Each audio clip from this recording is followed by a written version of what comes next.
क्या करूं, कुछ समझ में नहीं आ रहा है। ऐसा करती हूं कि चौपाल में ही सबके सामने अपनी समस्या रखूंगी, शायद कोई समाधान मिल जाए। मनोरमा जी मन ही मन बुदबुदा रही थी।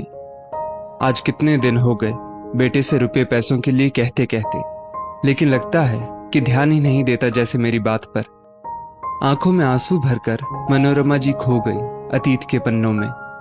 हंसता मुस्कुराता परिवार, पति पत्नी और एक बेटा होने के बाद दूसरा बच्चा हुआ ही नहीं।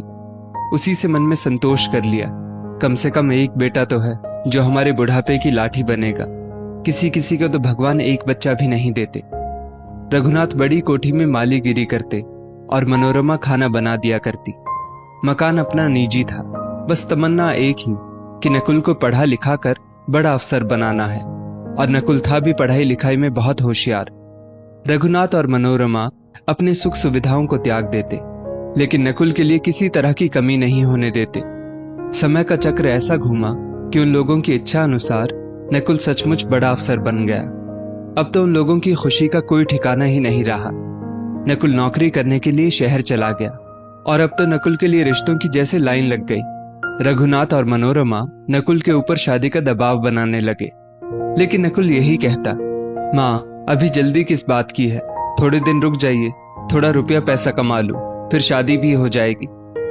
नकुल थोड़े बहुत रुपए घर भी भेज देता, लेकिन मनोरमा जी यही कहती कि जब हमको जरूरत होगी हम खुद ही बता देंगे, अभी तुम अपनी जिम्मेदारी उठाओ, और जब शादी होगी तो रुपयों की बहुत जरूरत पड़ेगी।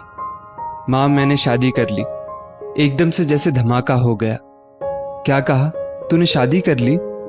हाँ माँ, ठीक सुना आपने, मैंने अपने साथ काम करने वाली गौरी से शादी कर ली। मनोरमा जी के तो जैसे हाथ पांव ही फूल गए। कितने अरमान थे इकलौते बेटे की शादी के, सब चकनाचूर हो गए। दोनों पति पत्नी रोकर रह गए।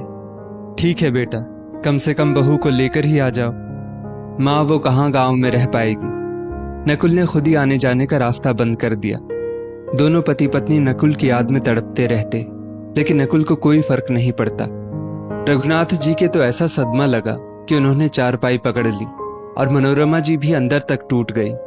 जिस बेटे के लिए उन्होंने पूरा जीवन दांव पर लगा दिया, उसने तो सारे अरमान मिट्टी में मिला दिए। बढ़ती उम्र के साथ अब उनका काम धाम भी कम होता रहा।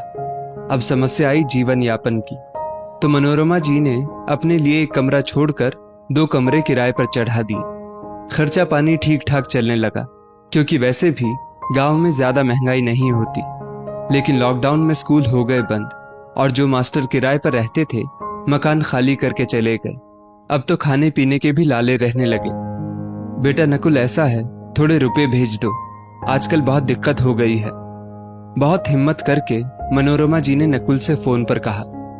हाँ माँ, देखता हूँ, नकुल ने गोलमोल जवाब दिया। 2-4 दिन रुक मनोरमा जी ने फिर से नकुल को फोन किया। माँ हम लोग खुद अपना खर्चा अच्छी तरह से नहीं चला पा रहे हैं, बड़े शहर के खर्चे भी बड़े होते हैं।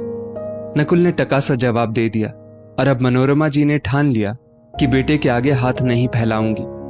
उन्होंने शाम को चौपाल में अपनी समस्या को रखने का विचार बनाया। पहले तो उन्होंने सबको अपनी समस्या बताई, फिर बोली, मैं अपना घर बेचना चाहती हूँ। ये क्या कह रही हैं आप, घर बेच देंगी तो रहेंगी कहाँ? सब एक साथ बोल पड़े। मुझे घर की कोई कीमत नहीं चाहिए, बस जो व्यक्ति मेरा घर खरीदेगा वो जब तक हम पति पत्नी जीवित हैं बस तब तक हम लोगों की देखभाल करे, और ये भी नहीं पता कि हमारा जीवन कब तक है। हमारे बाद वो घर हमेशा के लिए उसका। लेकिन ये सब होगा पक्की लिखा पढ़ी के साथ, क्योंकि एक बार मैं अपने ही खून से धोखा खा चुकी हूँ, अब फिर से धोखा खाना नहीं चाहती। और आपका बेटा नकुल? सभी ने अपनी जिज्ञासा शांत करनी चाहिए, उसने अपना अधिकार खो दिया है। इतना बोलते हुए एक बार मनोरमा जी का कलेजा कांप गया कि कहीं मैं गलत तो नहीं कर रही हूं, लेकिन उन्होंने फिर झट से खुद को संभाल लिया। सभी ने खुले मन से मनोरमा जी के इस फैसले का स्वागत किया कि जो बेटा माँ बाप का भरण पोषण ना कर सके उसका माता पिता की संपत्ति पर क्या अधिकार। गांव के ही एक सज्जन दंपत्ति ने आगे बढ़कर उनकी सेवा करने का बीड़ा उठाया और सरपंच की मदद से सारी लिखा पढ़ी भी हो गई। आज मनोरमा जी के चेहरे पर अजीब सा संतोष था। दोस्तों, इस स्टोरी को लेकर आपकी क्या राय है नीचे कमेंट करके जरूर बताइएगा। और ऐसी ही और भी बेहतरीन वीडियोस के लिए हमारा पेज ज़रूर फॉलो करें। धन्यवाद।